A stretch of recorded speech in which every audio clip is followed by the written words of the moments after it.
Kasih satu kesempatan indah untuk kami kembali bertemu di dalam live Instagram ini, dan kami tahu bahwa topik ini menjadi topik yang wajib dan harus kami bahas, karena topik ini menjadi sesuatu bukan lagi buah bibir, tetapi menjadi satu kenyataan yang ada di depan kami.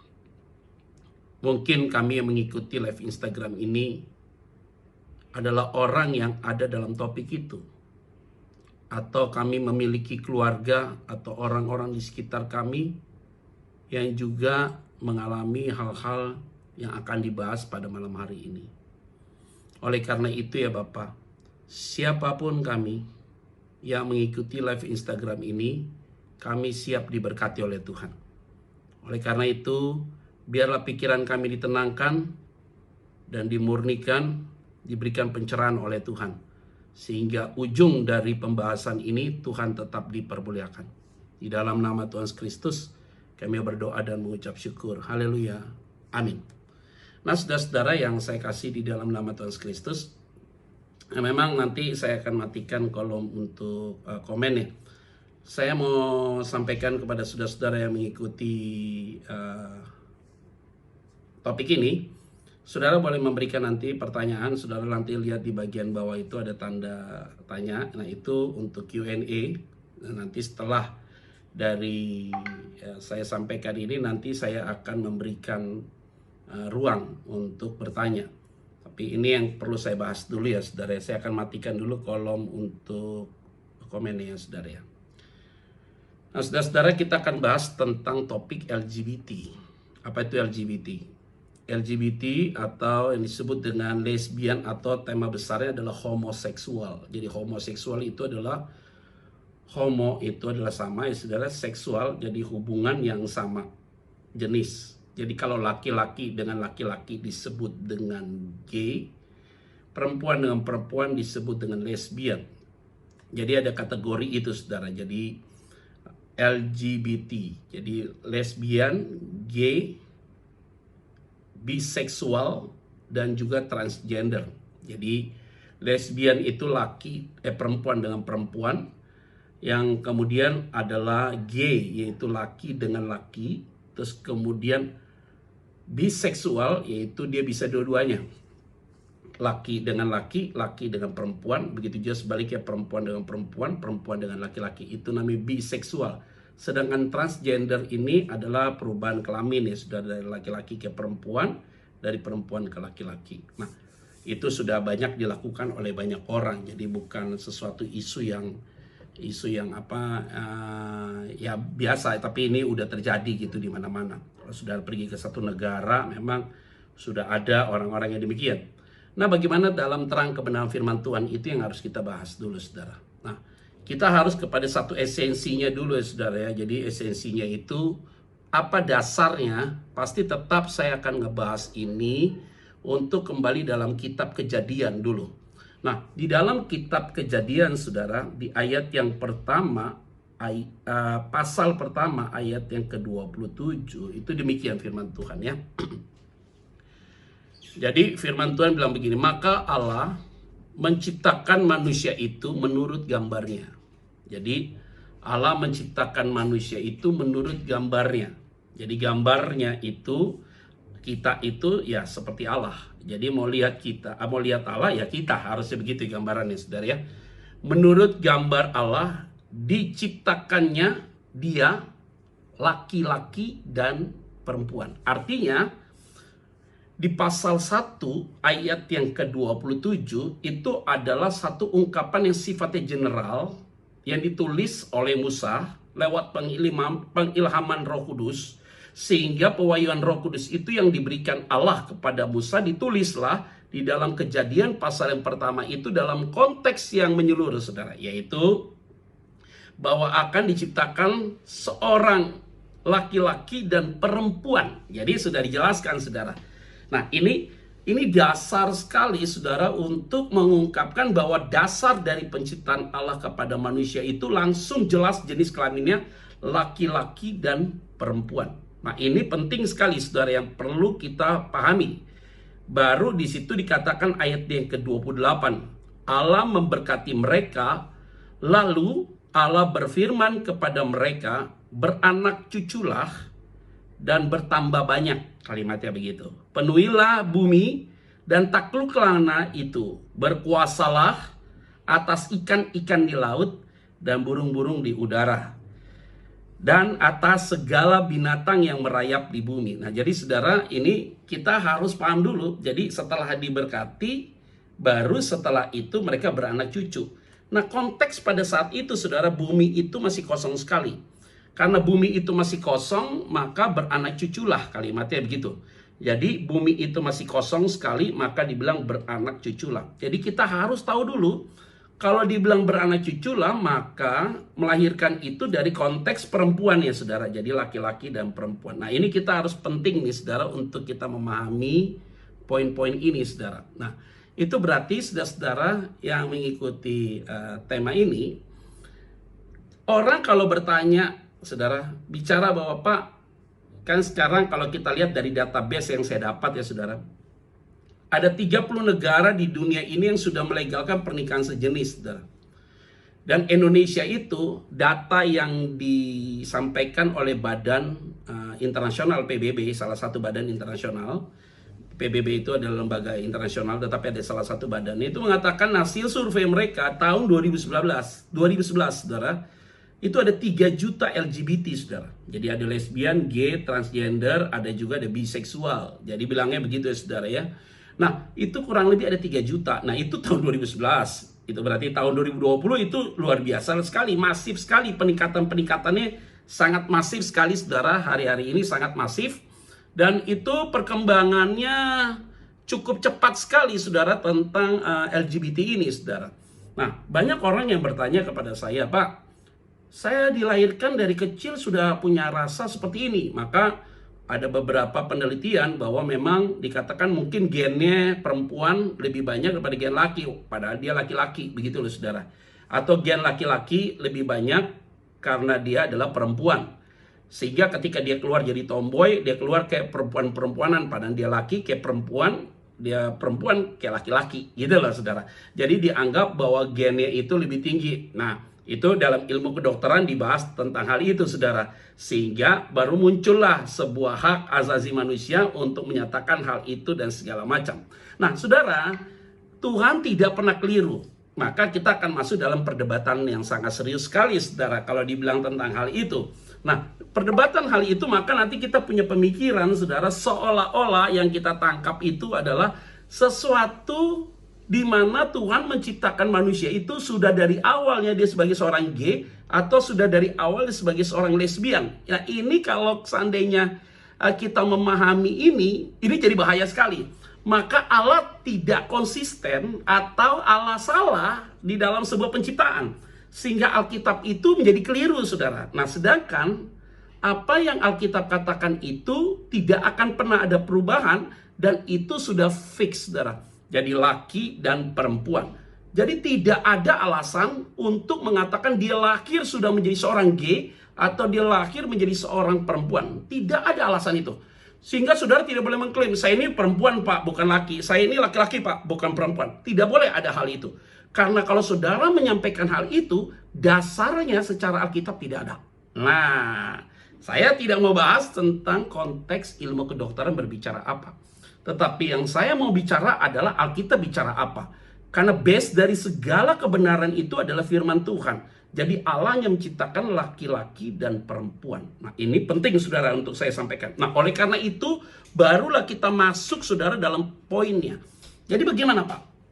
Ya, kita tidak boleh sampai satu titik atau berpikir bahwa ini tidak ada way out. Bagaimana jalan keluarnya? Latar belakangnya apa yang menyebabkan banyak orang mengatakan bahwa sejak lahir saya sebagai seorang gay atau saya sebagai seorang lesbian.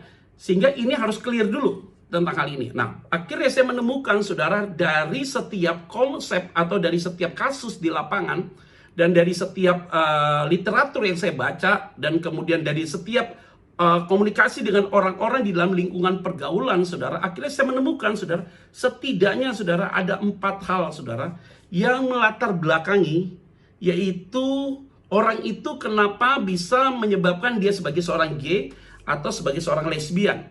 Nah, ini bicara tentang transgender. Kita harus sepakat dulu ya saudara ya. Jadi ini harus ada background yang jelas supaya kita memberikan penjelasan. Yang pertama, itu faktor orang tua. Nah, kenapa saya bilang faktor orang tua ini sangat menentukan sekali? Contoh begini saudara ya, ada satu kasus saudara yang memang begini. Anaknya semua laki-laki, 3 orang laki-laki. Nah, tapi dia mengendaki bahwa kelak dia punya anak perempuan. Sehingga ketika ibunya hamil, dia mengendaki bahwa anak ini kelak jadi perempuan. Nah, dia tidak mau periksa ke dokter kandungan, apalagi dia mendengar suara Tuhan bahwa anak itu laki-laki, perempuan.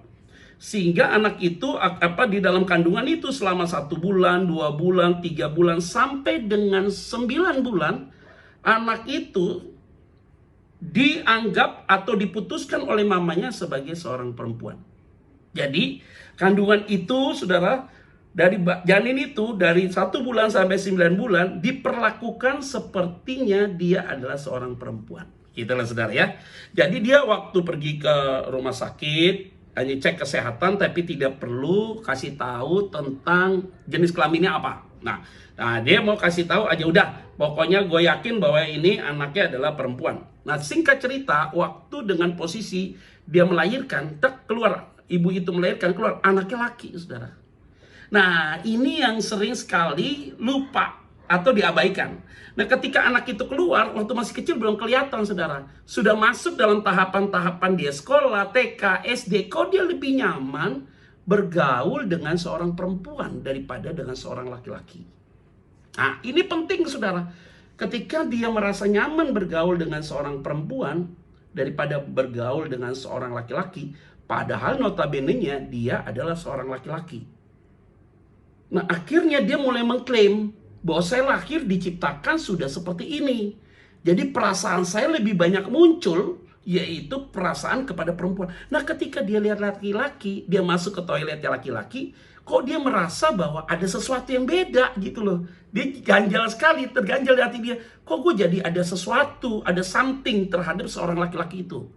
Nah, ini yang akhirnya diwaspadai saudara. Diwaspadai karena ini menjadi serius sekali saudara kalau tidak lihat kepada akar masalahnya. Nah ternyata saudara ada dimulai dari seorang tua yang sudah dari awalnya itu saudara mengingini anak ini keluarnya adalah perempuan, ternyata laki. Nah kita kalau masuk dalam dunia konseling saudara, kita bongkar loh satu-satu, bongkar satu-satu. Kenapa ini begini, kenapa ini begini. Ini kita harus bongkar tuh satu-satu saudara. Kalau tidak bongkar itu satu-satu, maka kita langsung bilang, oh ya, kamu memang diciptakan gitu. Itu yang keliru. Akhirnya gereja tidak melihat itu menjadi satu keanehan, tetapi gereja melihat bahwa ini ada kekeliruan. Oh, ini nggak boleh begini. Nah, kita harus sebagai hamba-hamba Tuhan, apalagi sebagai lembaga gereja ilahi yang menjadi representatif Allah di bumi ini, harus mengecek atau mencari tahu latar belakang itu secara utuh. Kalau tidak, jadi masalah serius. Nah, ini penting sekali untuk saya sampaikan ya saudara ya. Nah, dalam poin-poin itu saudara, baru kita masuk nih saudara. Ini background dulu ya, kita pahami dulu nih saudara. Yang kedua adalah faktor dari orang tua ya, maksudnya dari orang tua itu. Sering sekali kita temukan saudara di lapangan, yaitu apa?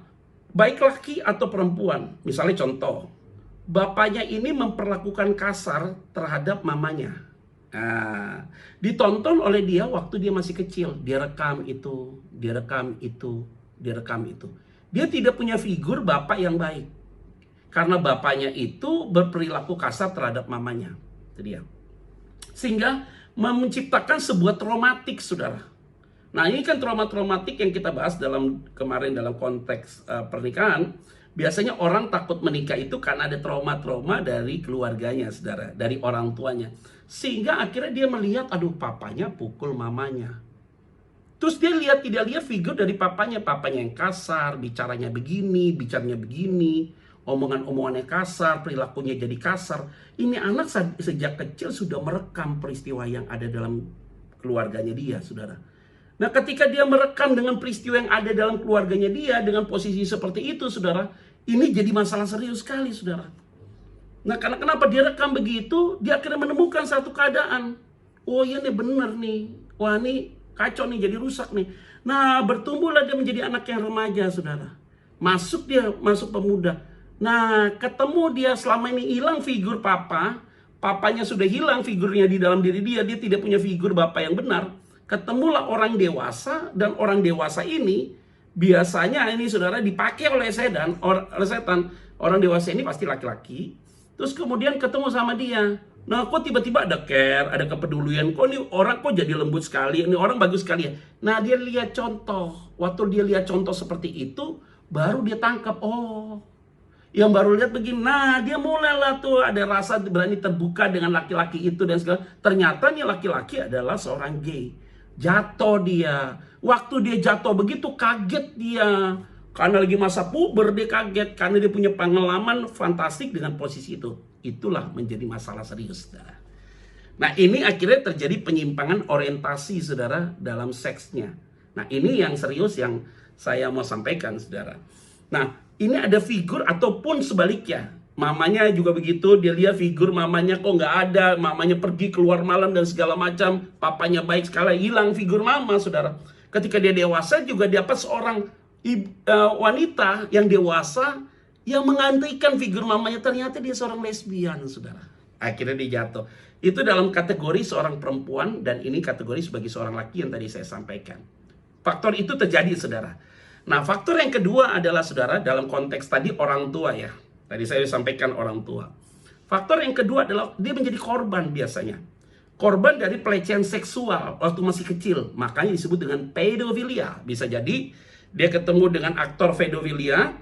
Dia waktu masih kecil, umur 5 tahun, 6 tahun. Terus orang tuanya sibuk bekerja, mempercayakan kepada omnya untuk urus. Nah, omnya nakal nih, pegang-pegang buah dadanya dia, pegang-pegang kelaminnya dia gitu loh. Nah, dia lakukan kok jadi aneh dia nih gitu loh. Waduh, jadi nggak bagus dia. Nah, itu heteroseksual. Yang paling bahaya adalah karena kita percaya, wah ini sama antinya atau kakak atau cicinya dari istrinya. Dia percayakan nih, atau dari bapaknya. Jadi keluarga dekat ya, biasanya keluarga dekat ya, anti gitu ya. Udah urus anak perempuannya ini, karena anak ini masih kecil, umur 5 tahun gitu ya. Tidur ya satu ranjang, dipegang-pegang ya. Dia kelaminnya dipegang segala macam. Ya dipikir tuh antinya tuh, selama-lama jadi nggak enak perasaan dia. Ternyata antinya ini seorang pedofilia, atau sebaliknya. Omnya urus anak laki-laki, ternyata dia seorang pedofilia. Ini ada hal-hal yang serius sekali terjadi di dalam kehidupan masyarakat hari-hari ini. Bahkan jemaat juga mengalami hal demikian. Itu yang kita harus cross check, kita harus lihat, kita harus pahami supaya itu tidak menjadi diabaikan dalam sebuah konteks orang yang menghadapi sebagai gay atau lesbian. Sehingga ini adalah sebagai faktor-faktor. Biasanya dia victim ya, saudara ya. Dia dapat melakukan itu dan segala macam sampai dia menikmati dan luar biasa. Kalau dia menikmati dengan lawan jenis, sesama jenis, dilakukan hubungan seks lagi, aduh udah. Kalau dia kena kepatil, setan masuk jadi rusak dia. Nah, yang ketiga adalah faktor yang ketiga, yaitu apa? Pergaulan. Nah, faktor ketiga adalah pergaulan, saudara. Nah, faktor ketiga yang pergaulan ini, saudara, ini bahaya loh, saudara. Hati-hati ya. Kamu bergaul sama orang gay, hati-hati, saudara. Nanti frekuensinya tuh kayak nular. Jadi dari hasil penelitian para psikolog, dia bisa menular, saudara. Jadi kayak di touching gitu loh, saudara ya. Jadi frekuensinya itu bisa kayak connect ke kamu tuh, saudara. Atau di lesbian bisa connect ke kamu. Sehingga akhirnya dia itu bisa mempengaruhi kamu. Yang tadinya kita anggap biasa, lama-lama jadi tidak biasa, saudara. Karena kenapa? Karena itu kebiasaan dengan bahasa itu, saudara. Ya, kita tahu, lihat, kita lucu. Tadinya lucu, saudara. Lama-lama kamu bergaul sama dia, lama-lama bergaul jatuh sama dia. Jadi pergaulan ini juga membentuk, saudara. Kalau kamu bergaul, makanya firman Tuhan bilang apa? Jangan kau ada dalam pergaulan yang buruk, supaya tidak merusak kelakuanmu yang baik. Nah, ini penting sekali. Kita bergaul kepada orang yang tepat, saudara. Jangan sampai pergaulanmu ketemu dengan orang-orang yang demikian sehingga nanti kamu punya hasrat ke sana. Nah, itu jadi bahaya, saudara. Yang keempat adalah kasusnya adalah yaitu lewat media sosial. Nah, biasanya orang yang suka hunting ya, saudara ya. Dia buka, dia lihat film-film dan segala macam, lihat media sosial. biasanya ada di gadget, ada di beberapa di iPhone juga ada, saudara. Itu ada kolom khusus ya, ada satu aplikasi yang menjurus ke arah sana, saudara. Jadi kumpulan-kumpulan gay ada di situ, lesbian ada di situ. Jadi ketika dia masuk dalam kelompok itu, kaget istrinya. Karena kenapa? Loh, kenapa laki saya kok punya aplikasi itu, saudara? Nah, ketika dia punya, wah bahaya. Makanya kenapa disorientasinya jadi bermasalah. Orientasi seksi jadi bermasalah. Ini yang disebut dengan bisex, saudara. Nah, ini yang paling bahaya, saudara. Bisex. Jadi dia melakukan juga hubungan dengan istrinya, tetapi juga dia melakukan hubungan dengan laki-laki, saudara. Karena kenapa? Ini dia, ada nih aplikasinya begitu. Jadi pergaulan-pergaulan itu, saudara, bisa merusak orang ini. Nah, circle-nya atau putaran itu, lingkaran itu adalah setan. Nah, ini setan yang sebenarnya bekerja di dalam posisi itu. Nah, orang kalau melakukan hal itu, saudara, maka berlanjut, akhirnya dia merasakan tidak puasan. Udah, makin lama dia makin dewasa, dia mendeklar bahwa dia bukan laki-laki, dia perempuan. Dia pergilah ke satu tempat, dia operasi kelamin. Jadilah dia seorang perempuan. Karena dia beranggap bahwa dia bukan laki-laki ya, saudara ya. Makanya dia akhirnya rubahlah kelamin dia sebagai seorang perempuan. Ini yang paling bahaya sekali, saudara. Nah, hari-hari ini kita diperhadapkan dengan posisi-posisi demikian. Nah, Alkitab bicara apa tadi saya sudah kasih tahu di dalam Kejadian. Jangan sampai kita menyangkali akan penciptaan Tuhan, yaitu laki-laki dengan perempuan. Tidak boleh mencederai atau menyangkal tentang ciptaan Tuhan. Nah, bagaimana Alkitab berkata itu? Saudara baca ya serius di dalam Imamat, saudara. Imamat pasal yang ke-18, saudara ya. Imamat pasal ke-18 ayat yang ke-22. Itu janganlah engkau tidur dengan laki-laki secara orang bersetubuh dengan perempuan. Karena itu suatu kekejian. Jadi saya bilang begini, kita jangan benci sama homoseksual. Karena mereka itu, kita tidak boleh menghakimi mereka. Mereka punya orientasi seks saja gitu loh, saudara, yang menyimpang. Tetapi ketika itu dilakukan, maka itu menjadi perilakunya. Tapi disorientasi seks itu memang terjadi juga sama orang heteroseksual juga begitu, saudara. Dia mau pergi ke tempat pelacuran dan segala macam. Ada terjadi orientasi seks yang kacau, saudara. Disorientasi seks. Jadi itu jadi masalah serius, saudara. Nah, di Imamat pasal yang ke-18 itu ayat 22. Janganlah engkau tidur dengan laki-laki secara orang bersetubuh dengan perempuan, karena itu suatu kekejian. Nah, kalau kita lihat itu Sodom dan Gomora, saudara, sebenarnya itu ada satu keadaan yang sangat parah sehingga Allah turun melihat keadaan itu sangat fantastik sekali, sehingga Allah mau menghancurkan Sodom dan Gomora. Nah, kita kalau lihat kayak begitu, saudara, kita menganggap, aduh ini jadi bagaimana begitu ya, saudara ya. Apakah bisa mereka mengalami pemulihan? Oh, banyak orang yang mengalami pemulihan. Sebagai seorang gay banyak yang pulih, lesbian banyak yang pulih. Mereka yang juga biseksual, yang suka laki sama laki dan juga suka sama perempuan juga banyak yang pulih juga, saudara. Banyak juga yang pulih, bagi Tuhan sih tidak ada yang mustahil juga. Nah, tapi yang sudah transgender ada beberapa yang memiliki kesaksian. Nah, untuk mengembalikan lagi itu biarlah di dalam ranah kedokteran. Tetapi tidak boleh ada posisi, maka ini penting ada penyangkalan tentang identitas kita. Itu yang menjadi bahaya, karena ketika kita menyangkal dengan identitas kita, yang notabene Allah yang menciptakan laki-laki dengan perempuan, maka ketika kita mengalami penyangkalan itu, saudara, maka sebenarnya kita sedang menyangkali Tuhan. Nah, kita harus bicara tegas, saudara, tentang hal-hal demikian, karena Tuhan sangat membenci tentang hal itu. Roma pasal 1 ayat 26 dia bilang begini, lihat. Di dalam Roma pasal 1, saudara, ayat 26, itu jelas sekali. Roma 1 ayat 26. Karena itu, Allah menyerahkan mereka kepada hawa nafsu yang memalukan. Sebab istri-istri mereka menggantikan persetubuhan yang wajar dengan yang tak wajar. Jadi lesbian tuh, saudara. Ayat yang ke-27. Demikian juga suami-suami meninggalkan persetubuhan yang wajar dengan istri mereka, dan menyala-nyala dalam berahi mereka seorang terhadap yang lain. Sehingga mereka melakukan kemesuman laki-laki dengan laki-laki. Dan karena itu mereka menerima dalam diri mereka balasan yang setimpal untuk kesesatan mereka. Jadi saya harus bicara tegas, memang hal-hal demikian adalah menjadi satu kekejian di mata Tuhan. Nah, kita harus fair bicara begitu, even itu adalah saudara kita, orang di sekitar kita, orang di lingkaran kita, memang itu salah. Tidak ada kebenaran yang bisa menjadi referensi untuk memberikan jalan keluar. Artinya kita tidak bisa memberikan excuse atau perkecualian tentang kondisi itu. Tetapi kita harus memberikan sebuah way out atau jalan keluar terhadap mereka. Kita harus kasih tahu bahwa kamu ini salah. Posisinya kamu salah. Kalau dia salah dan dia tetap melakukan itu, maka ada konsekuensi logis. Konsekuensi logis adalah tidak ada tempat di kingdom of God. Itu yang Alkitab katakan. Kalau saudara baca dalam 1 Korintus 6 ayat 9-10, itu jelas sekali bicara tentang hal itu. Memang kurang nyaman. Artinya saya mau kasih tahu, homoseksual bukanlah dosa yang paling parah dari dosa yang lain. Tidak, semua dosa sama. Baik dia pencuri, dia perzina, dia sama disejajarkan tentang hal itu. Nah, kalau orang melakukan hubungan seks dengan orang yang berbeda jenis kelamin dengan cara yang berbeda, saudara, artinya hubungan seks kepada yang itu dia pergi ke pelacuran segala macam, dia bisa mengalami pemulihan, bisa. Itu berarti gay lesbian juga bisa mengalami pemulihan. Caranya bagaimana, saudara? Nah, ini ada kalimat yang penting, saudara ya. Dampak dari orang yang ada dalam pusaran LGBT, saudara, pasti dia jauh dari Tuhan. Pasti dia jauh dari Tuhan. Nah, ini kalau dia jauh dari Tuhan, maka dia terikat dan terbelenggu, saudara. Nah, ini susah. Nah, saya akan memberikan gambaran ya, saudara ya. Ini tadi saya sudah sampaikan, ini pondasi ya. Pondasi awalnya itu yaitu penciptaan jenis kelamin Adam. Jadi Adam itu laki-laki dan perempuan. Dan baru kita tadi sampaikan orang tua, ada korban, ada pergaulan, ada media sosial. Nah, kalau kita masuk lagi, nah ini dia kondisinya, dampaknya.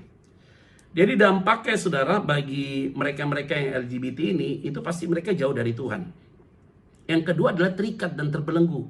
Karena kaum homoseksual ini tidak banyak, saudara, sehingga kita sering lihat dapat pembunuhan, kasus pembunuhan ya, saudara, kasus pembunuhan yang terjadi karena teman gaynya diambil, maka dia bunuh orang yang lain tuh, pasangan. Rasa jealousnya tinggi, cemburunya tinggi, sehingga akhirnya membara sekali.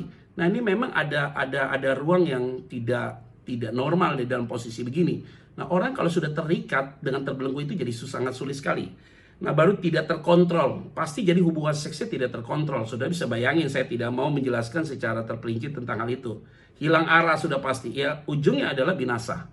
Nah, ini hal-hal ini yang saya perlu sampaikan kepada saudara, bahwa memang tidak mudah. Kalau kita lihat kayak gitu, Sodom dan Gomora itu dimusnahkan karena memang tidak ada orang benar. Semuanya itu berantakan sekali di Sodom Gomora karena orang dah hidup dalam sebuah moral yang sangat parah, sehingga memang ada tawar-menawar antara Abraham dengan Allah. Dari 50 orang, kalau ada orang benar bisa nggak 40 orang, 30, 20, 10 orang gitu loh.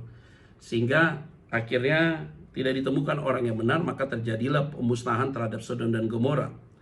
Saya tidak menganggap bahwa hari ini adalah Sodom dan Gomora, tidak. Karena banyak orang benar yang berdoa tentang hal itu. Tetapi saudara tidak boleh memusuhi kaum LGBT karena mereka sedang mengalami disorientasi seks. Nah, ini penting sekali, kita harus ada penerapan pendekatan yang baik. Karena ketika orang itu merasa dihakimi, dia akan jauh dari sebuah pemulihan. Tetapi ketika kita rangkul orang itu perlahan-lahan, kita doakan terus, karena tidak bisa digunakan dengan cara logika atau argumentasi penjelasan kepada mereka, karena mereka itu adalah orang-orang yang berbeda sekali. Kenapa berbeda sekali? Karena mereka sudah menikmati hubungan dengan sesama jenis. Nah, ada beberapa kasus yang kita temukan di lapangan. Biasanya kalau orang-orang sudah menikmati hubungan dengan yang sesama jenis itu, maka biasanya laki dengan laki, misalnya saya hubungan, contoh nih, bukan berarti gue begitu, bukan begitu, ini contoh aja nih. Kalau saya hubungan dengan seorang laki-laki, maka laki-laki itu pasti tahu kelemahan laki-laki itu apa. Sehingga cara dia mentreatment kita jadi berbeda sekali, saudara. Begitu juga dengan perempuan. Pasti jadi berbeda sekali tentang hal itu. Jadi dia rasakan berbeda. Kok dia sama pasangannya berbeda, maka banyak orang yang biseksual itu begitu, saudara. Dia lebih intens dengan laki-laki. Dia berani ceraikan istrinya, padahal udah punya anak 1 atau 2, dia berani ceraikan istrinya untuk gabung dengan teman gaynya, saudara. Karena kenapa? Dia menikmati fantastik atau sensasi yang berbeda sekali, saudara, dengan hal itu. Nah, ini yang sering sekali kita perlu simak ya, karena memang kasus-kasus di lapangan itu selalu ditemukan hal demikian. Jadi mereka itu ya selalu menceritakan tentang itulah kepada saya, tentang hal-hal yang kalau mereka menikmatinya itu rasanya berbeda. Nah, apakah mereka-mereka ini bisa dipulihkan? Bagi Tuhan tidak ada yang mustahil sih. Nah, bagi Tuhan tidak ada yang mustahil tentang hal ini ya. Kita yang penting adalah jangan menjauhkan mereka dulu. Nah, ternyata saya menemukan, saudara, ada beberapa penting solusi yang saya mau sampaikan, yaitu adalah pasti bicara tentang salib Kristus, tidak ada kata lain. Jadi kalau kita bicara tentang itu, solusinya adalah Kristus dan dosa. Nah, kalau Kristus dan dosa itu homoseksual, biseksual, dan transgender itu bisa dikalahkan salib Kristus. Jadi orang-orang ini harus dibawa masuk dalam pengenalan akan Kristus. Bisa sih dilayani secara pribadi. Maka saya anjurkan kalau G itu tidak boleh dilayani oleh pendeta laki sih sebenarnya. Harus dilayani oleh pendeta perempuan. Kalau G ya. Jadi kalau lesbian dilayani oleh pendeta laki. Karena kalau G dilayani oleh pendeta laki, cocok loh, nanti dia suka sama kita. Atau pendeta lesbian, dia hanya dilayani oleh pendeta laki dulu. Ketika treatment itu ada, supaya dia tidak, kan biasanya kan dia tidak suka dengan lawan jenis. Nah, setelah itu nanti baru ada tahapan-tahapan berikutnya. Memang pelayanan ini harus intens, tetapi juga harus berkesinambungan, saudara. Tidak bisa dilepas begitu sekali ketemu, nggak bisa. Jadi harus intens. Doa kita harus terus kuat buat orang itu. Kalau dia memang adalah bagian orang pilihan Tuhan, pasti Tuhan akan pulihkan dia. Bagi Tuhan sih tidak ada yang mustahil. Ada juga teman-teman yang juga mengalami sebuah perubahan hidup, pertobatan, dia lepas dari seorang gay dan kemudian dia menikah normal dan dia punya anak. Ada juga begitu, tetapi mungkin gaya, aksennya, perilakunya, stylenya dia tidak berubah ya saudara ya. Tetap aja ya agak kemayu-kemayu, tetapi orientasi seksnya sudah berubah. Itu udah baik sekali. Jadi kita harus rangkul orang-orang demikian. Tidak boleh gereja harus membuka tangan lebar-lebar untuk menjambut mereka, atau kita sebagai hamba Tuhan menjambut mereka. Kita kasihi orangnya, tetapi perilakunya perlu kita memberikan tekanan yang lebih tegas kepada mereka, supaya mereka juga mengalami perubahan. Mereka punya waktu juga untuk mengalami perubahan. Saya masih ingat dengan seorang public figure waktu itu. Dia sebagai memerankan sebuah video klip. Dia seorang laki-laki menjadi perempuan, tapi di akhir kematiannya, di akhir hidupnya dia bertobat. Dia minta dikembalikan kepada identitas yang awal sebagai seorang laki-laki. Adalah pintu pertobatan bisa terjadi. Jadi doa saya, saudara yang punya saudara, punya anak, punya teman, punya keluarga di sekitarmu, masih ada pintu perubahan dalam hidup mereka. Karena Tuhan punya cara dalam segala hal apapun. Sebelum mereka dipanggil Tuhan, waktu ini berakhir, maka ada cara Tuhan untuk memulihkan mereka. Nah, kita jangan sampai salah untuk melihat. Nah, ini kita penting lihat tadi latar belakang masalah yang tadi saya sampaikan. Orang tua, ada dia menjadi korban, terus kemudian dia jadi pelaku, bisa lewat sebuah pergaulan, media sosial, dan segala macam. Nah, kita harus analisa dulu, konseling dulu lebih tepat, supaya dasar kita untuk melayani orang ini tepat sekali, saudara. Nah, terus kemudian saudara, strateginya apa, saudara? Saya lihat ada beberapa strategi yang perlu harus kita pahami. Jadi LGBT itu, saudara, bahwa mereka untuk terima Yesus dulu. Kalau dia sudah menerima Yesus, maka harus ada pemutusan secara total. Nah, pemutusan secara total itu, ya ini dia yang saya bilang, kepahitan. Orang tuanya panggil, kalau memang orang tuanya pernah melakukan yang itu, dia pernah mengendaki anak ini keluar sebagai seorang perempuan, supaya dipulihkan, saudara ya. Jadi orang tuanya harus berdoa, pemutusan kita, penyangkalan tentang hal itu. Artinya kita sangkal, tolak. Artinya kita benar-benar kita lepaskan itu, pemutusan total lah dalam posisi itu. Yang kedua adalah menerima diri secara utuh. Bahwa saudara diciptakan seorang laki-laki, sebagai seorang laki-laki, saudara diciptakan sebagai seorang perempuan. Tuhan tidak pernah salah cipta. Nah, ini penting sekali untuk kita berani mendeklar tentang hal itu. Dan kemudian yang keempat, menjadi manusia baru. Nah, manusia baru itu tidak otomatis, saudara ya. Jadi perubahan ini memang radikal, ekstrim secara status ya, saudara. Tapi perubahan karakter itu, kebiasaan itu akan berjalan perlahan-lahan secara progresif, saudara.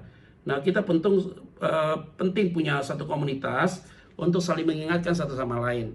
Nah, biasanya kalau ada orang ada juga beberapa saya ketemu lagi khotbah, mereka datang sama saya gitu, bicara sama saya kalau dia ini adalah seorang gay, dia declare bahwa dia seorang gay. Ada juga yang katakan bahwa saya ini dia transgender, dia lesbian. Ada sangat jujur sekali mereka bicara tentang itu kepada saya. Maka saya bilang lebih baik saudara cari pendeta perempuan untuk konseling itu. Nah, yang perempuan itu saya bisa konseling, yang lesbian itu saya bisa ngobrol, kasih tahapan-tahapannya. Yang penting keluarga harus mendukung dulu, jangan menjauhkan. Artinya kita udah tahu kondisi begini, kita rangkul ya perlahan-lahan, kita ajak ngomong baik-baik. Supaya kita tahu duduk masalahnya di mana, saudara. Nah, ini tidak bisa membalik tangan, tiba-tiba langsung selesai begitu, tidak. Nah, ini penting untuk kita pahami bersama. Pak, apakah nanti kalau dia mati bagaimana? Sudah pasti binasa, saudara. Alkitab dijelaskan dalam 1 Korintus pasal yang ke-6 ayat yang ke-10, itu jelas sekali, saudara, di situ. 1 Korintus pasal ke-6, 1 Korintus 6, saudara, ayat yang ke 1 Korintus pasal yang ke-6 ayat 9 sampai 10. Atau tidak tahukah kamu bahwa orang-orang yang tidak adil tidak akan mendapat bagian dalam kerajaan Allah, kata firman Tuhan. Janganlah sesat, orang cabul, penyembah berhala, orang berzina, banci, orang pemburit, pencuri, orang kikir, pemabuk, pemfitnah, dan penipu tidak akan mendapat bagian dalam kerajaan Allah. Jadi homoseksual atau LGBT ini bukan dosa yang lebih besar dari dosa yang lain. Enggak, semua sama. Tadi saya sudah katakan di awal.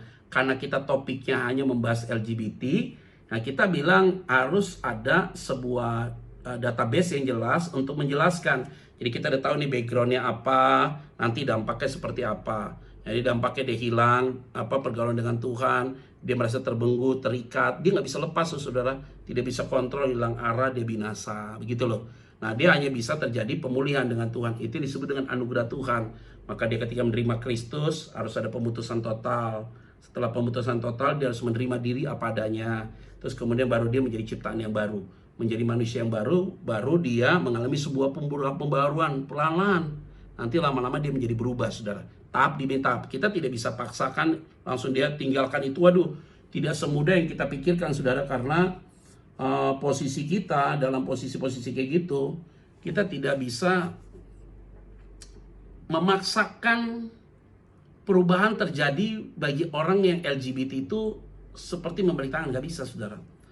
Ini kasus yang berbeda sekali dan rumit untuk dapat dituntaskan. Ketika kita masuk dalam area pelayanan yang demikian, maka kita harus hati-hati mengambil sebuah kesimpulan. Kalau tidak hati-hati mengambil sebuah kesimpulan, maka kita akan masuk dalam sebuah penghakiman. Dan ini menjadi bahaya serius. Banyak orang-orang yang menyesal, dia merasa depresi tentang hal itu, dia mau mengakhiri hidupnya karena dia merasa bahwa gue udah nggak lazim nih, maksudnya tidak normal seperti ini. Nah, orang-orang itu cepat kita tolong, kita ajak bicara. Kalau tidak, nanti mereka menjadi sebuah kebiasaan. Nah, keluarga itu kita kadang-kadang gitu, dia kasih ruang gerak. Kasihan, saudara. Nanti anggota keluargamu atau orang di sekitarmu akan hilang dengan kondisi seperti itu. Dan ini yang menjadi bahaya sekali untuk kita, karena itu akan seperti penyakit, saudara. Dia akan menularkan lagi. Nah, apakah ini bisa jadi kutuk? Ya, bisa jadi kutuk, saudara. Karena itu akan begitu, saudara. Nah, kita harus putuskan ini tentang hal-hal ini. Maka saya bilang ya, dari kemarin-kemarin tema-tema saya itu ada kait-mengkait ya, saudara, yang bicara tentang kutuk seks juga, khusus kutuk homoseksual. Ini dari siapa gitu, turunannya dari kakek neneknya apa dari mana, kita harus tuntaskan, saudara. Kadang-kadang orang menggunakan kuasa gelap itu, saudara, selalu melakukan hubungan yang tidak waras. Artinya gini, orang-orang yang kalau hidup rohaninya bagus gitu ya, dia takut Tuhan, hubungan seks dia dengan pasangannya itu pasti normal, saudara. Tapi kalau dia itu punya ada ikatan-ikatan dengan kuasa lain dari keluarganya yang belum diputuskan, apalagi dia belum bertobat, hubungan seksnya itu udah pasti tidak normal, saudara. Hubungan seksnya itu pasti sudah yang tidak wajar, tidak lazim dilakukan. Kita juga kayak aneh gitu ya. Jadi banyak literatur-literatur atau tulisan-tulisan yang bicara tentang hal itu. Nah, biasanya itu ada gangguan di secara mental. Nah, oke, ada beberapa pertanyaan yang saya akan jawab ya, saudara ya. Pak Petra, apakah Tuhan membenci dosa homoseksualitas ini lebih daripada dosa-dosa lain? Tidak, Bu. Tadi saya sudah katakan bahwa Tuhan tidak, homoseksual ini ya sama dengan dosa yang lain, sama. Tukang tipu yang tadi saya kasih tahu semua sama gitu loh. Tapi LGBT ini sudah menjadi satu habit ya saudara, yang kita lihat yang begitu luar biasa, dan kita memberikan ruang seolah-olah kita toleransi saudara tentang hal itu. Tidak bisa. Jemaat kita tidak boleh jauhi, gereja kumpulan orang-orang demikian silakan, nggak apa-apa, tapi yang melayani tidak boleh. Jadi karena yang melayani itu adalah orang-orang yang memang punya kategori orang yang sudah ada dalam kehidupan yang diperkenankan oleh Tuhan. Nah, LGBT ini saudara memang kayak lesbian, gay, biseksual ini memang harus ada pelayanan-pelayanan pribadi khusus. Nah, ini kan tujuan kita ya Bu ya. Tadi Ibu katakan bahwa ini memang dosa ini sama dengan dosa-dosa yang lain. Tujuan kita supaya orang ini dipulihkan gitu ya Bu ya. Jadi sama aja kok Bu sama dosa-dosa yang lain. Tapi karena memang topik ini kita akan bahas itu, tadi kita udah sampaikan dengan topik-topik yang di belakang itu ya. Shalom Pak Petra, gimana cara biar berubah nggak jadi gay lagi Pak? Terima kasih.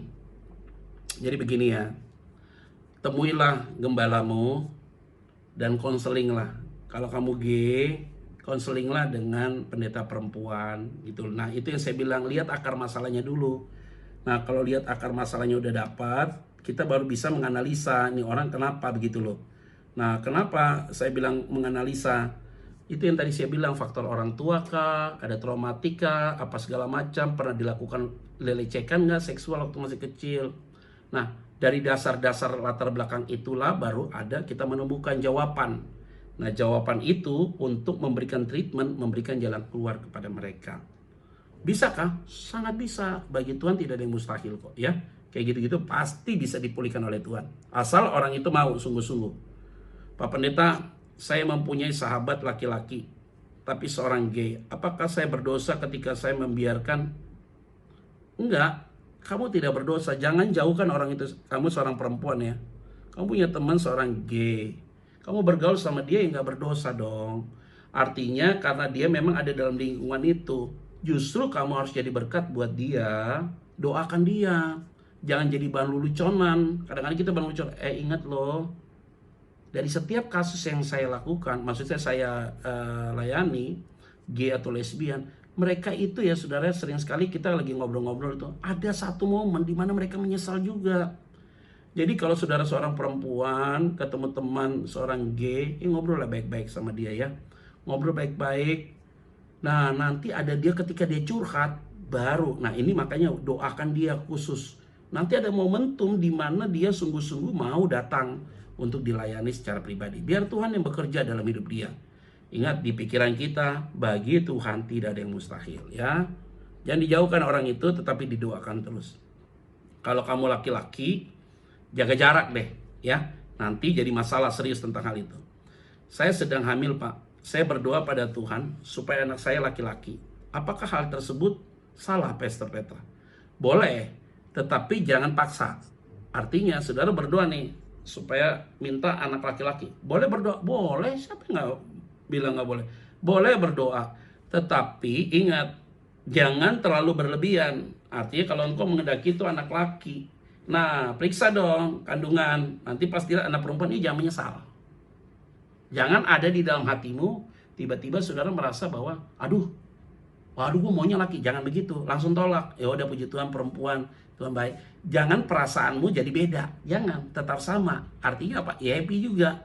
Jadi mau anak itu laki atau itu perempuan, yang penting dia sehat keluar, itu penting. Maunya laki, ya udah. Tapi pas dilihat hasilnya perempuan, hatimu tidak boleh berubah. Kalau berubah, kasihan itu janin. Jadi saudara seperti kayak ada penolakan terhadap janin itu. Kasihan dia. Jadi kamu mengendaki dia laki, wah itu bahaya. Nah ini penting nih, kalau pas tahu itu perempuan, perasaanmu tidak boleh berubah. Harus mencintai, bersyukur karena Tuhan sudah memberikan kamu hamil. Itu penting. Ada orang yang susah hamil loh saudara. Saudara dapat hamil, anak laki perempuan, yang penting sehat lah, penting ya. Mantap bos. Bos apa nih? Mantap bos apa bos?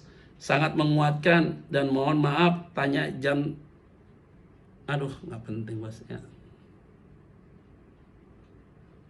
Pak, saya mau tanya Pak, Apakah orang Kristen harus membenci orang LGBT? Ya jangan dong. Kan saya bilang, orientasi seks yang dia lakukan itu salah. Itu kan ada kesalahan perilakunya, itu yang harus kita benahi. Saya setiap khotbah di gereja saya bilang, saudara, kalau engkau LGBT, lesbian, gay, transgender, mau kamu simpenan orang, mau kamu pelacur, mau kamu bandar narkoba, silakan datang ke gereja. Silakan saudara datang ke gereja. Supaya ketika engkau dengar firman, engkau keluar. Karena gereja adalah kumpulan orang berdosa. Nah, supaya ketika mereka dengar firman, mereka dibenarkan oleh Tuhan dan mengalami pemulihan. Itu dia, boleh kok. Jadi kita jangan dibenci, nggak boleh. Kita harus jadi teman-teman mereka, tolong mereka, rangkul mereka, ajak bicara mereka. Itu bagaimana dong kalau mereka kita jauhi mereka? Terus bentuk pertobatan buat mereka bagaimana? Tidak ada, kasihan dong jadinya akhirnya, ya kan? Nggak boleh begitu ya. Tetap kita harus punya hubungan terbaik buat mereka ya.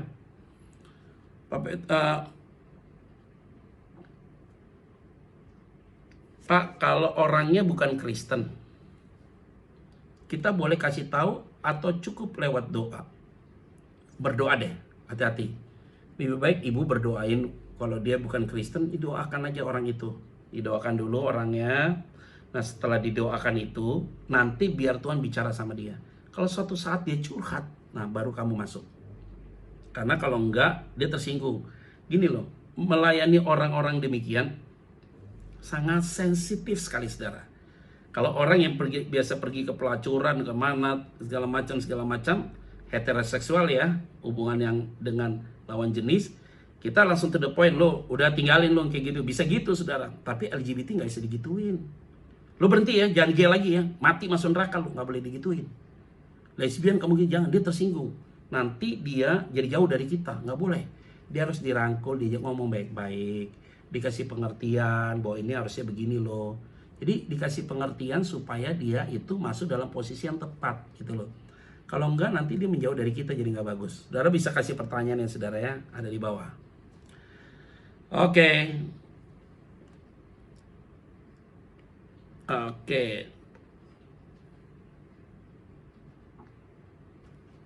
Salam Pak Petra, gimana cara biar berubah nggak jadi tadi udah ya, saya kasih tau. Thank you Pak Petra. Teman saya 80% gay. Waduh, ini ibu-ibu ya. 80% gay. Dan saya selalu bilang ke orang normal bahwa jangan musuhin mereka. Benar, jangan musuhin mereka. Nah, ini ibu-ibu ya. Kalau berteman dengan 80% gay, memang jangan musuhin mereka. Ibu doakan dong buat mereka. Ya Bu, doakan Bu, terus doakan buat mereka. Supaya mereka juga dijamah oleh Tuhan. Pintu pertobatan masih bisa kok buat mereka. Karena mereka diberikan hak khusus juga oleh Tuhan ya. Supaya mengalami perubahan. Bagi Tuhan tidak ada mustahil ya.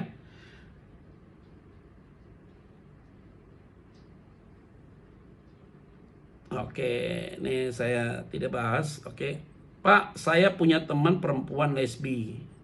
Nah, ini perempuan yang nanya nih.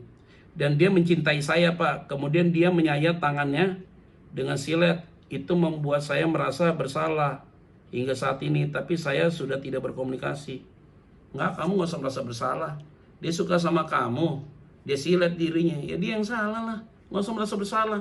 Nanti kalau merasa bersalah, muncul belas kasihan. Kamu deket temen, yuk jatuh ntar. Jangan, udah putus komunikasi. Ya kalau dia suka sama kamu, dia yang salah. Tapi doakan dia aja ya.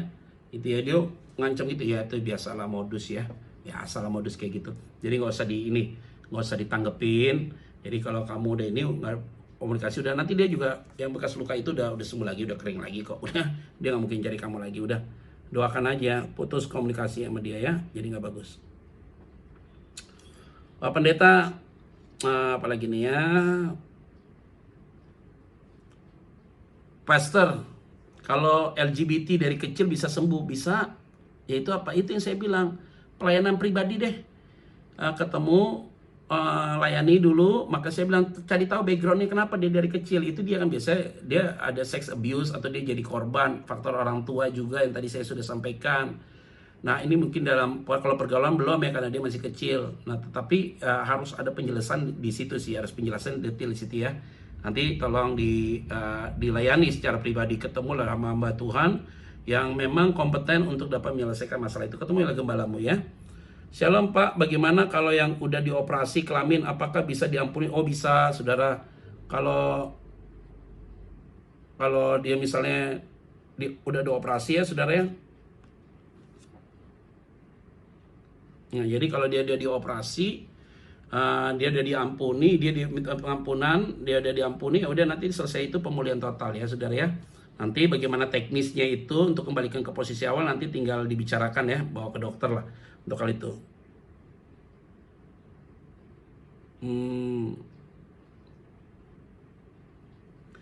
Kadang orang LGBT mikir Tuhan bisa terima apa adanya, Pak.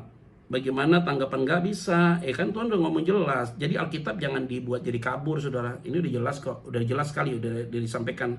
Jadi Tuhan bilang nggak bisa. Itu kekejian ya. Jadi nggak ada ruang, nggak ada ruang pelunakan dengan bahasa itu. Jadi kalau dia bilang gitu, enggak, itu hanya bahasanya dia. Nggak ada dasarnya Alkitab apa. Nggak ada dasarnya. Shalom Pak Pendeta. Bagaimana melayani orang LGBT non-Kristen tanpa mencondongkan konotasi ke Kristen? Udah tadi saya bilang doakan aja ya. Pak, saya punya teman cowok melambai. Kalau menjaga jarak gimana caranya? Oh, kamu laki ya? Entah dikira sombong. Ya jaga jarak aja, biasa-biasa saja. Yang penting kamu jangan sampai gini loh. Intensitas pergaulanmu dengan dia jangan sampai intens banget gitu ya. Yang penting gini saudara, you kontrol dengan baik ya. Kalau nggak jadi masalah serius saudara, karena ini kayak penyakit menular kalimatnya gitu. Jadi kayak ada spirit yang berbeda saudara. Kalau kita lagi bermasalah kita bisa bahaya nih ya. Pak Petra, shalom. Pak Petra, bagaimana tentang masturbasi Pak? Makasih Pak. Masturbasi salah, udah pasti berdosa. Alkitab tegas kok, masturbasi berdosa, saudara, nggak bisa. Karena kalau seks itu harus ada objeknya yang kamu suka, objek seks. Objek seks itu ya heteroseksual, laki dengan perempuan begitu ya, saudara ya. Tapi kalau laki-laki pasti penyimpangan. Nah, kalau masturbasi dilakukan sendiri, objeknya apa dia? Maka orang yang biasa masturbasi atau onani ya saudara, biasanya orang itu selfish sekali, egois sekali, dan dia orang yang sangat egois, yang keras kepala sekali orang itu ya. Jadi ini orang biasanya ada masalah serius lama-lama dengan gangguan jiwanya dia juga. Karena orang yang masturbasi itu terganggu sekali saudara. Nah Pak, tapi kan saya nggak menikah Pak, ini masturbasi. Makanya kalau kamu nggak tahan, kali lebih baik kamu menikah begitu loh. Nah, kalau ada orang yang biasa masturbasi jadi kebiasaan itu jadi rusak sekali saudara ya. Oke, ini ada teman-teman dari Holland. Sandra, apa kabar? Salam buat teman-teman di Holland ya Sandra, di Dordrecht. Tuhan berkati untuk teman-teman yang ada di sana. Udah lama kita nggak berkudapa. Oke, terus kemudian salam Pak Pendeta. Bagaimana kalau yang udah tadi sudah ya? Nah, saudara-saudara, ini ada beberapa pertanyaan yang masuk memang. Oke, kadang mereka tersinggung Pak kalau didoakan. Karena menurut mereka tidak ada yang salah. Ya udah, maksud saya nggak usah didoakan. Kalian yang doakan gitu loh. Artinya didoakan secara di dalam doa pribadi aja gitu loh. Di dalam doa pribadi aja didoakan. Jadi supaya tidak salah dalam melihatnya. Nah kalau kita melihatnya itu jadi salah, jadi keliru. Oke. Ya saudara ya. Jadi didoakan, bukan kita panggil dia terus kita doakan, jangan. Nah, dia tersinggung pasti ya. Nah, maksudnya kita doakan dia di dalam kehidupan pribadi kita, secara khusus di rumah kita masing-masing. Nah, saudara-saudara, ada beberapa pertanyaan lagi. Memang ini saya harus jawab, waktu kita terbatas sih saya. Oke, kata Pak Petra kalau LGBT jauh dari Tuhan. Tapi banyak kok LGBT di gereja bahkan jadi pelayan Pak. Oh gitu ya? Oh, kasih tahu dong. Oh, kalau jadi pelayan ya harusnya gembalanya udah tahu ya. Gembalanya biasa lebih sensitif. Kalau kamu jadi pelayan lebih baik mundur bro. Sis, mundur dulu kalau jadi pelayan. Jangan masuk dalam area itu ya. So, percuma juga, nggak ada nilainya juga ya. Berkatnya juga tidak ada. Jadi harus mundur dulu. Dan saudara yang memberikan pertanyaan ini, saya harap ya jangan ngegosip, tapi lebih baik kalau memang itu benar ya didoakan aja supaya gembalanya juga mengerti tentang hal itu ya. Pak Petra, apakah Tuhan membenci dosa homoseksual ini? Enggak, tadi saya sudah kasih tahu kayak.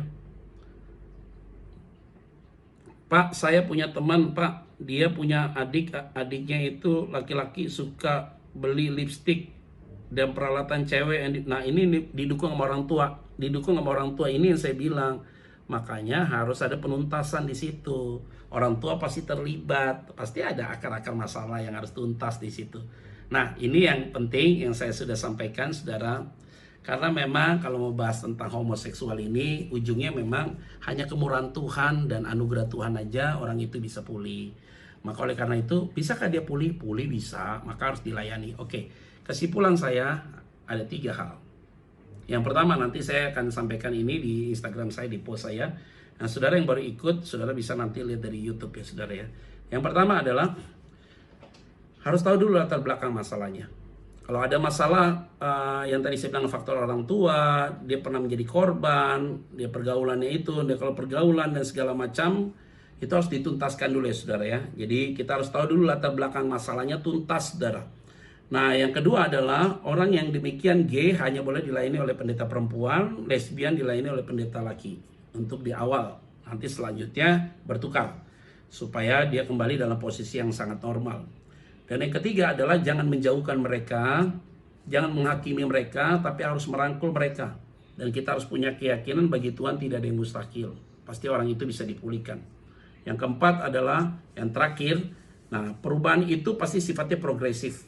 Tidak bisa serta-merta langsung hilang begitu, tapi sifatnya progresif. Yang tadi saya sampaikan, tips-tipsnya itu menerima Kristus, pemutusan total bersama dengan orang tua dan segala macam, sampai dengan akhirnya menjadi ciptaan yang baru dan akhirnya mengalami pembaharuan. Nah, ini doa saya, saudara yang menyaksikan ini, mungkin saudara, punya anak, punya lingkungan dalam keluargamu yang ada di dalam posisi itu, saudara, kita harus punya keyakinan bahwa Tuhan pasti akan pulihkan.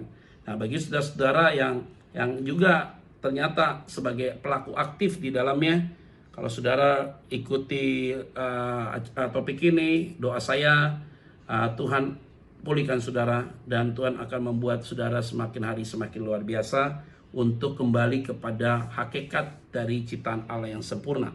Oleh karena itu saya yakin bahwa saudara-saudara yang mengikuti topik ini, saudara harus punya rasa optimis bahwa Tuhan pasti tolong saudara. Tuhan Yesus memberkati kita semua dan kita akan berdoa. Bapa, terima kasih. Biarlah setiap kami masing-masing yang mengikuti topik ini mengalami pembaharuan daripada Tuhan. Satu persatu dipulihkan oleh Tuhan. Bagi Tuhan tidak ada yang mustahil.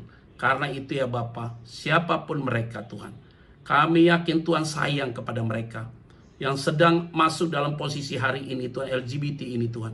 Tuhan jamah mereka, pulihkan mereka. Kalau ada kepahitan, sakit hati, diputuskan semua itu Tuhan. Supaya terjadi pemulihan total daripada Tuhan. Di dalam nama Tuhan Kristus kami berdoa dan